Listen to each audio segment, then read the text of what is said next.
কোথায় যাচ্ছিস? এত পিছু কেন ডাকছো? আরে সারা দিন খালি ঘুরে বেড়ানো। জানিস পাড়ার লোক কত কথা বলে? শুধু বক বক বক বক। পাড়ার লোকের কথা এত কান কেন দাও? পাড়ার লোককে নিয়েই চলতে হবে। একটু শান্ত হও না মা, তুমি আমার শো না মা। আসছি, হুম। টাটা।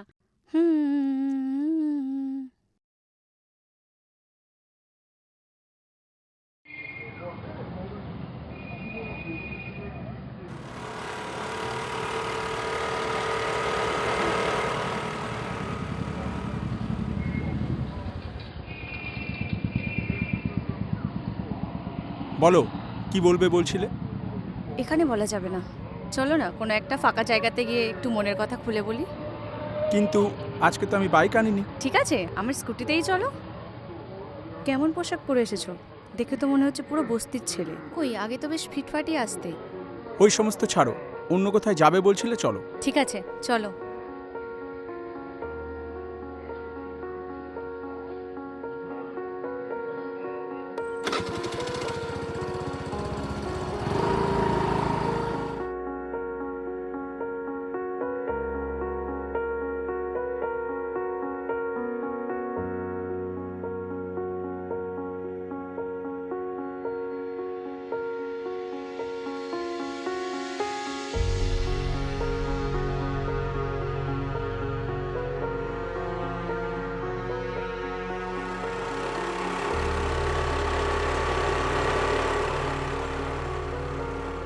নামো।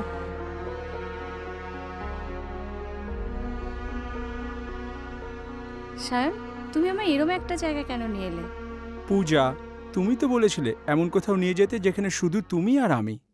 এখানে তুমি তোমার মনের কথা খুলে বলতে পারবে।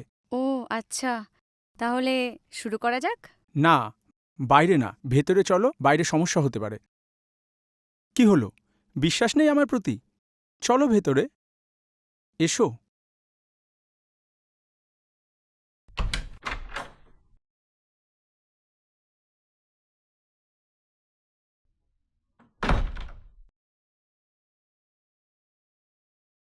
বলো, কি বলবে? এখানে তুমি আর আমি ছাড়া কেউ নেই। তুমি মনের কথা খুলে বলতে পারো। দেখো সায়ন, তুমি খুব ভালো ছেলে, আমার কেয়ার করো, খেয়াল রাখো, কিন্তু আমি তোমার মতো নই। আমার কেয়ার করা, খেয়াল রাখা কোনোটাই আমার পছন্দ নয়। এরকম কেন? এখনকার মেয়েরা তো এরকম কেয়ারিং বয়ফ্রেন্ডই পছন্দ করে। সবার কথা বলতে পারবো না, কিন্তু আমার এসব পছন্দ নয়। আমি স্বাধীনভাবে বাঁচতে চাই। তুমি আমায় সবসময় ফোন কলে রেখে দাও, সোশ্যাল মিডিয়ায় কখন অ্যাক্টিভ হবো সেটা বলে দেবে, সেটা তো হতে পারে না। আমারও তো প্রাইভেসি বলে কিছু আছে। আমি তো ঠিকই বলি, তুমি সবসময় সোশ্যাল মিডিয়ায় অ্যাক্টিভ থাকতে গেলে তোমার পড়াশোনা নষ্ট হবে। আমি তো তোমার ভালোর জন্যই বলি। একদম বাবা হবার চেষ্টা করবে না, তোমার সঙ্গে আমার বিয়েও হয়নি। আর বিয়ে হলে তো তুমি ঘর থেকে বেরোতেই দেবে না। আমি তোমার সঙ্গে ব্রেকআপ করতে চাই, আর সেটা এক্ষুনি। হোয়াট? ব্রেকআপ করবে বলে ওখান থেকে এত দূরে এসেছো কেন? ফোন ছিল না? ফোনে বললেই তো ব্রেকআপ হয়ে যেত। এত দূরে তো আমি আসিনি, তুমি আমাকে নিয়ে এসেছো। আর আমি চাইলে ফোনে ব্রেকআপ করতেই পারতাম, কিন্তু তুমি তো সেই পিছু পিছু ঘুরতে আর আমাকে বিরক্ত করতে, আর আমি সেটা চাই না। আমি চাই সামনাসামনি কথা বলে সেটাকে ক্লিয়ার করে দিতে। আর আগের বারের কথা ভুলে গেছো? সোজা ডেলিভারি বয় হয়ে বাড়িতে পৌঁছে গেছো। আচ্ছা, ব্রেকআপ করলে তুমি ভালো থাকবে তো? ওই কারণে তো ব্রেকআপ করছি। ঠিক আছে, তুমি যখন ব্রেকআপ চাইছো ব্রেকআপ হবে, তবে আমার একটা শর্ত আছে, সেটা মানলে আমি ব্রেকআপ করে নেব। কি শর্ত? দেখো, এর আগে আমরা অনেকবার কাছাকাছি এসেছি। আমি চাই শেষবারের জন্য আর একবার কাছাকাছি আসতে। তুমি মেনে নিলে ব্রেকআপ হয়ে যাবে। এই মুখ আর কোনোদিন দেখতে হবে না। আমি যদি রাজি হই তাহলে তুমি আমায় ছেড়ে দেবে তো? একদম।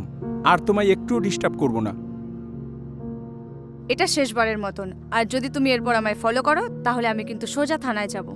বললাম তো, সেই দিন আর আসবে না। চলো।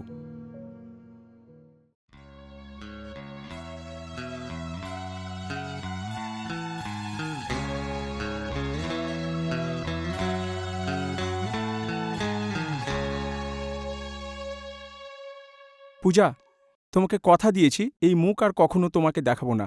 কথা মতন আজকের পর থেকে তুমি আর আমাকে দেখতে পাবে না। এবার ইচ্ছে মতন থাকো তুমি।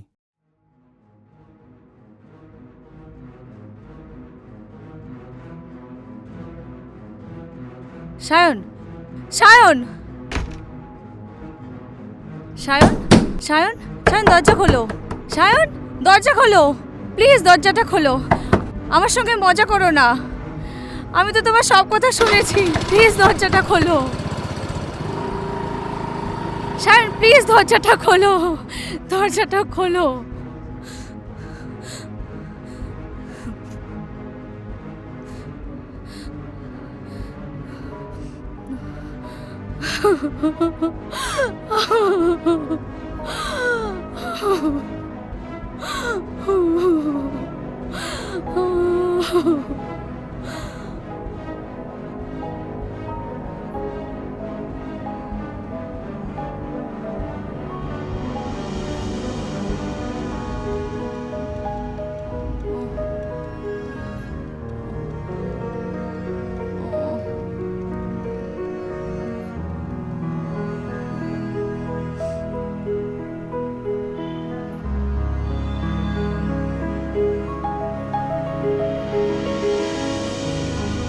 কাজটা তুই ঠিক করলি? শিখেছি তো তোর কাছ থেকেই। তবুও তুই তো ওকে ভালোবাসতিস।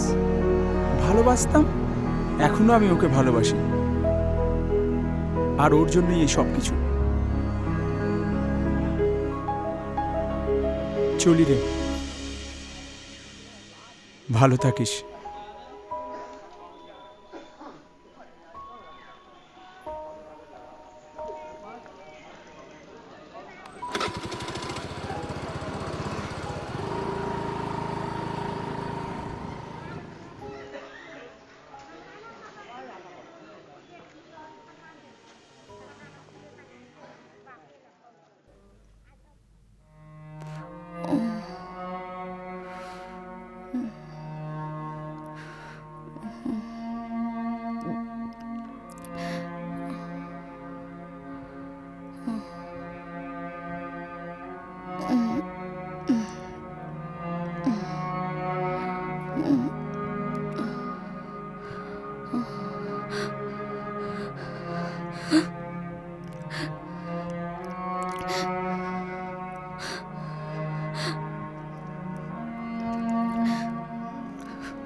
তাহলে যা যা বললাম কিছুদিন ট্রিটমেন্টের মধ্যে থাকুক, অল্প দিনের মধ্যে সব ঠিক হয়ে যাবে। ঠিক আছে, ঠিক আছে? তাহলে আজকে আমি আসি। ঠিক আছে, আসুন।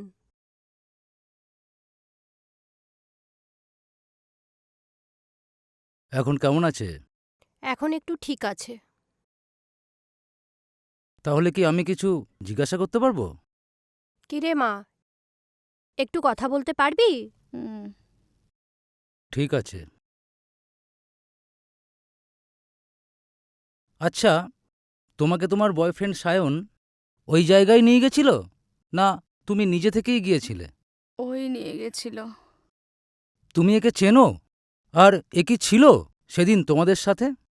হ্যাঁ, চিনি, কিন্তু রাহুলদা সেদিন আমাদের সঙ্গে ছিল না। ঠিক আছে, আমি আবার পরে আসব। তুমি এখন রেস্ট নাও। আর হ্যাঁ, আপনি কিন্তু যতদিন এই কেস না মিটমাট হচ্ছে ততদিন কিন্তু আপনি এই শহরের বাইরে যাবেন না, ঠিক আছে? ঠিক আছে স্যার। আর ছেলেমেয়েরা কার সঙ্গে মিশছে গার্জেন হিসেবে আপনাদেরও কিন্তু খবর রাখতে হবে।